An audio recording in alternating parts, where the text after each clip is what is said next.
নওগাঁ ১ আসনে বিএনপির এমপি প্রার্থী মোহাম্মদ মোস্তাফিজুর রহমান মনোনয়নপত্র দাখিল করেছেন।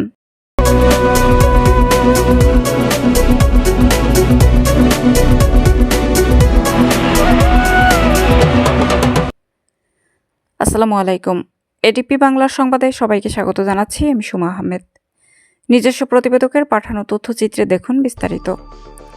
বাংলাদেশ জাতীয়তাবাদী দল বিএনপির নিয়ামতপুর উপজেলা বিএনপির সভাপতি ও আগামী জাতীয় ত্রয়োদশ জাতীয় সংসদ নির্বাচনের বিএনপির মনোনীত প্রার্থী মোহাম্মদ মোস্তাফিজুর রহমান নিয়ামতপুর পোষা সাপাহার আসনে মনোনয়নপত্র দাখিল করেছেন।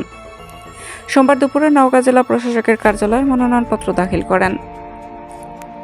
এ সময় উপস্থিত ছিলেন নওগাঁ জেলা বিএনপির সভাপতি আবু বকর সিদ্দিকী নান্নু সহ নওগাঁ জেলা বিএনপি এবং নিয়ামতপুর পোষা সাপাহার বিএনপি এবং অঙ্গ সহযোগী সংগঠনের নেতৃবৃন্দর উপস্থিতিতে জেলা প্রশাসকের নিকট এই মনোনয়নপত্র দাখিল করা হয়।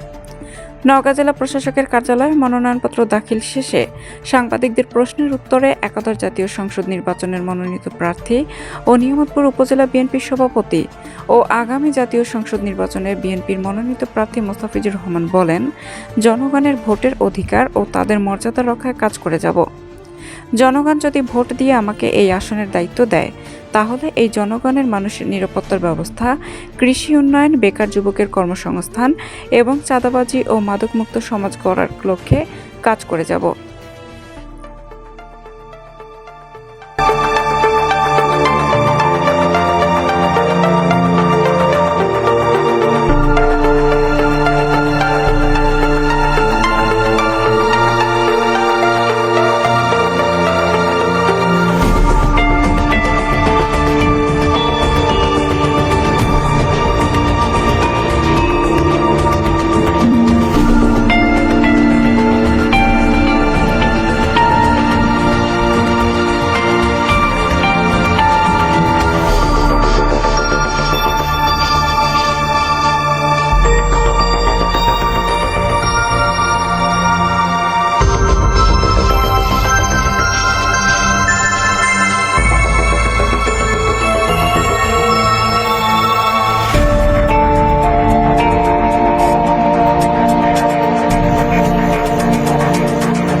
সামনে দিয়ে আর সামনে যাও না।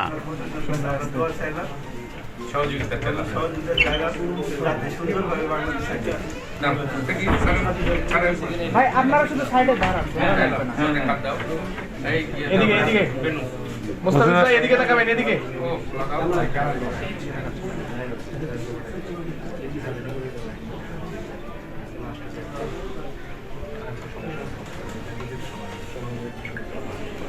ভাই একটু এই তাকান। হ্যাঁ তাকান।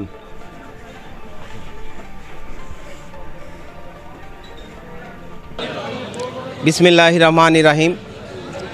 আমরা নওগাঁ জেলার নিয়ামতপুর ৪৬-১ আসনের নিয়ামতপুর সদর থেকে এসেছি। আমরা নিয়ামতপুর উপজেলা বিএনপি আজকে উচ্ছ্বাসিত। আমরা এই নিয়ামতপুর পোষা সাপাহারের সমস্ত মানুষ আজকে আনন্দিত যে আমাদের প্রিয় নেতা জনাব তারেক রহমান, আমাদের সবচাইতে নওগাঁ জেলার জনপ্রিয় নেতা জনাব মোস্তাফিজুর রহমানকে ধানের শীষের প্রতীক হাতে তুলে দিয়েছেন। আজকে আমরা এই নওগাঁ জেলা প্রশাসকের কার্যালয়ে এসেছি ওনার চূড়ান্ত মনোনয়ন জমা দিতে। আজকে এই নওগাঁ থেকে আমরা এই নিয়ামতপুর পোষা সাপাহারের মানুষ আমরা উচ্ছ্বাসিত।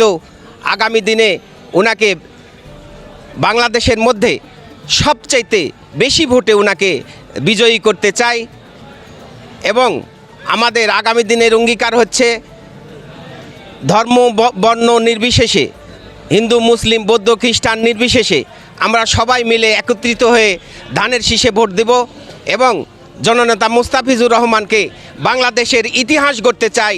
বাংলাদেশে সর্বোচ্চ ইতিহাসে সর্বোচ্চ ভোট দিয়ে সর্বোচ্চ জনপ্রিয়তার শীর্ষে নিয়ে যেতে চাই। এই জন্য আমরা এই জেলা প্রশাসকের কার্যালয়ে এসেছি ওনার মনোনয়ন জমা দিতে। আমরা আনন্দিত, আমরা সবাই উচ্ছ্বাসিত। আগামী দিনে ওনাকে চরম নির্বাচনে আগামী নির্বাচনে ওনাকে সর্বোচ্চ ভোট দিয়ে আমরা নির্বাচিত করতে যাই। এই বলে আমার বক্তব্য শেষ করছি। খোদা হাফেজ, বাংলাদেশ জিন্দাবাদ। সবাইকে ধন্যবাদ।